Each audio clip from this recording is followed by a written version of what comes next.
Dan Superset level di sini. Nah, di video ini saya akan bahas pertarungan antara Zoro versus Shirley dan apakah ini akan menjadi takdir Shimotsuki versus Kurozumi. Nah, mari tanpa basa-basi lagi kita langsung saja. Wadaw.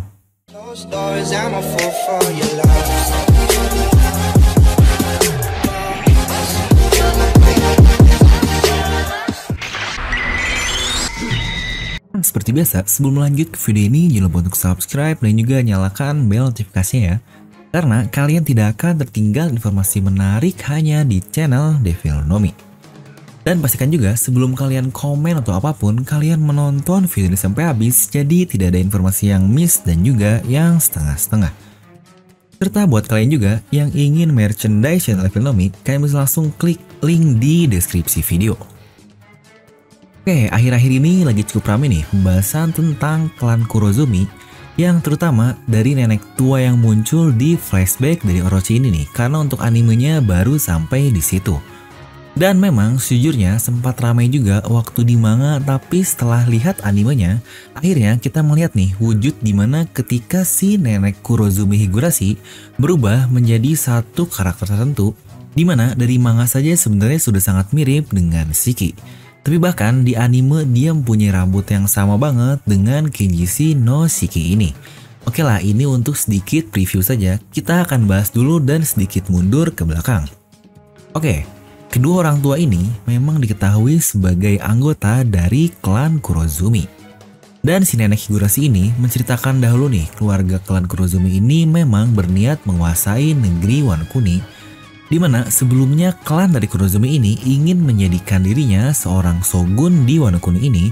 Padahal kita pun tahu negeri Wano ini sudah berada di bawah klan Kozuki yang jelas dari zaman Void Century. Tapi karena perjumpaan tersebut gagal, akhirnya klan Kurozumi ini dinyatakan sebagai klan kriminal. Nah, sepertinya saat itulah Kurozumi Higurashi ini atau si nenek tua ini meninggalkan negeri Wano Kuni. Jika dilihat dari timeline, dia ini kemungkinan kembali ke Wano Kuni kurang lebih 41 tahun yang lalu lah. Ketika dia bertemu dengan Orochi, sang cucu dari Kurozumi yang berusaha membunuh shogun sebelumnya. Dan dengan segala pengalamannya dari luar Pulau Wano Kuni, dia pun akhirnya menyuruh Orochi untuk mengumpulkan uang dan membuat pabrik senjata agar dia bisa menjadi shogun dan memberinya buah iblis yang menurut saya sangat luar biasa. Yaitu buah iblis Mythical Zoan. Untuk modelnya belum tahu, tapi kemungkinan itu model Yamata no Orochi. Dimana kakek tua Kurozumi ini dia mempunyai buah iblis Bari Barinomi yang sekarang dimakan oleh Bartolomeo. Jadi udah jelas lah untuk si kakek ini pasti dia sudah mati karena buah iblisnya sudah dimakan oleh orang lain. Dan untuk si nenek ini alias nenek Higurashi, dia memakan buah iblis Mane Manenomi yang sekarang dimakan oleh Bon Clay. Dan ini juga nih yang banyak banget kalian katakan di video review, terutama setelah munculnya chapter terbaru di chapter 1007 karena Oden kembali muncul di situ. Banyak yang bilang bahwa nenek tua inilah yang berubah menjadi Kozuki Oden. Tapi ingat, orang ini, si nenek ini sudah mati. Kan di flashback anime kita melihat dia menjadi Sukiyaki, dia pun menjadi Oden.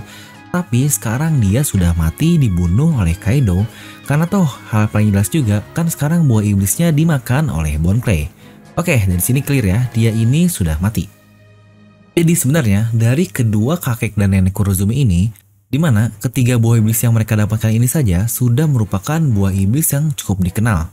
Yang berarti mereka ini adalah para pendahulu dari Bon Clay dan Bartolomeo sebelumnya yang sudah saya katakan tadi.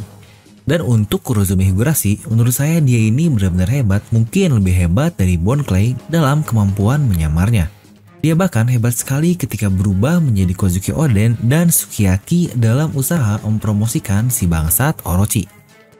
Tapi yang mungkin berbeda adalah kenapa Higurashi ini jika berubah dia tidak perlu menyentuhnya dengan tangan kanan, itu untuk kembali ke mode normalnya lagi. Yang berarti dia dapat berubah sesuka hati dia ini. Dan menurut saya itu benar-benar sangat overpower sekali jika kekuatan Mane-Mane bisa seperti itu. Apakah itu berarti dia ini sudah berada di level yang berbeda dibandingkan dengan Bon Clay ini? Serta dari perkataannya juga sepertinya dia tahu tentang hal-hal yang terjadi di luar Wano Kuni. Mungkin seperti world government atau pemerintahan dunia, bajak laut, dan lain-lain. Dan dia juga bahkan berubah menjadi Shiki yang seperti saya katakan juga di awal. Nah, ini yang cukup menarik nih. Apakah jangan-jangan dia ini sebelumnya anggota dari bajak laut Rocks ya? Karena toh bajak laut Rocks kan memang terkenal sebelum 38 tahun yang lalu. Dan kita pun tahu bajak laut Rocks ini sangat kental sekali dengan Wano Kuni seperti yang sudah berkali-kali saya katakan juga. Dimulai dari sebelum Wano Kuni, Rocks ini dikatakan, dan di tengah arc juga, lagi-lagi dia dimunculkan, dan baru-baru ini dia dimunculkan lagi kata-katanya bersama dengan Kaido dan Big Mom. Yang berarti Rocks ini memang sudah melekat dengan kata-kata atau insiden yang akan terjadi di Wano Kuni ini. Dan di lain sisi, apakah kira-kira ada klan Kurozumi lainnya yang memang saat ini berada di luar Wano Kuni? Nah, menurut saya, hal ini pasti akan ada hubungannya dengan bajak laut Kurohige. Ya, benar. Kenapa harus dari Luffy semua orang-orang yang terjadi dan berhubungan dengan karakter-karakter yang penting? Untuk Kurohige ini, yang memang sudah digadang-gadangkan akan menjadi ultimate atau main villain dari Luffy ini, kemungkinan dia juga harus mempunyai sesuatu karakter yang ada hubungannya dengan sejarah yang cukup dalam. Ya, selain yang akan saya bahas juga nanti nih tentang siapa dari Kurohige yang bisa membaca poneglyph. Kita akan masuk di sini dulu, ada orang yang keturunan dari Wano Kuni dan itu adalah Shiryu atau Shiryu. Bukankah sangat aneh kenapa dia mempunyai sebutan Shiryu si hujan atau Shiryu of the rain? Sebutan ini sangat mirip sekali dengan sebutan para pendekar pedang di Wano Kuni alias para samurainya. Mulai dari Raizo of the Mist, Kikunojo of the Lingering Snow, atau bahkan Hyogoro of the Flower. Dan hal pertama yang Shiryu lakukan ketika keluar dari selnya, dia mengeluarkan jurus yang bernama Kiri Sute Gomen.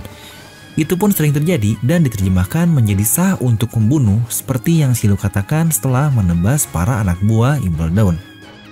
Di mana hal itu biasa disebut sebagai penghormatan samurai, di mana pada zaman dahulu samurai ini boleh membunuh rakyat jelata jika ada orang yang tidak hormat kepadanya. Dan ini sangat mirip dengan apa yang terjadi di Wano Kuni saat ini. Mungkin contohnya seperti Yokozuna Urashima lah. Dia mengaku dirinya seorang samurai, jadi dia bebas melakukan apapun kepada para rakyat jelata yang lain. Serta nama pedangnya juga adalah Ryu.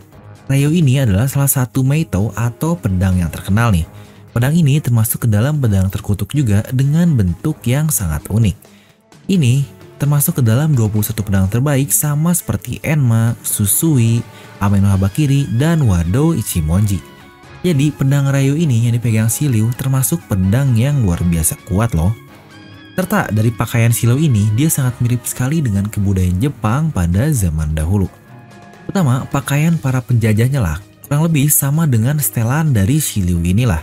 Dimana itu menjadi pakaian khusus di Impel Down kan, tapi sebenarnya ini diambil dari sejarah yang sudah lama sekali. Dimana jika direferensikan dari Taito Monogatari, dia ini dikenal sebagai orang yang mempunyai tujuan untuk membalaskan dendam dan menghancurkan kekuasaan Jepang ini. Dia bahkan menyusup ke pihak Jepang untuk menjadi seorang letnan. Bukankah ini sama seperti yang dilakukan oleh si bangsat Orochi ini? Dia menyusup dengan melakukan apapun berupa menjadi budak dan segalanya agar bisa menjadi seorang shogun. Dan jika kita lihat juga dari si nenek tua Higurashi yang berasal dari luar Wano Kuni ini. Bisa saja Shiryu ini adalah dari klan Kurozumi yang lain yang diusir atau mungkin korban seperti Orochi ini pada zaman dahulu. Atau bahkan dia adalah anak dari si nenek tua Higurashi. Jadi bukankah akan sangat baik jika dari pihak Peach yang musuh dan Luffy ini ada hubungannya dengan Wano Kuni seperti yang saya katakan sebelumnya. Dan banyak juga nih yang bilang jika Shiryu ini atau Shiryu dia akan menjadi lawan akhir dari Babang Zorojuro kita, maka bukankah sangat pas juga karena mereka berdua ini kemungkinan besar adalah keturunan Wano Kuni.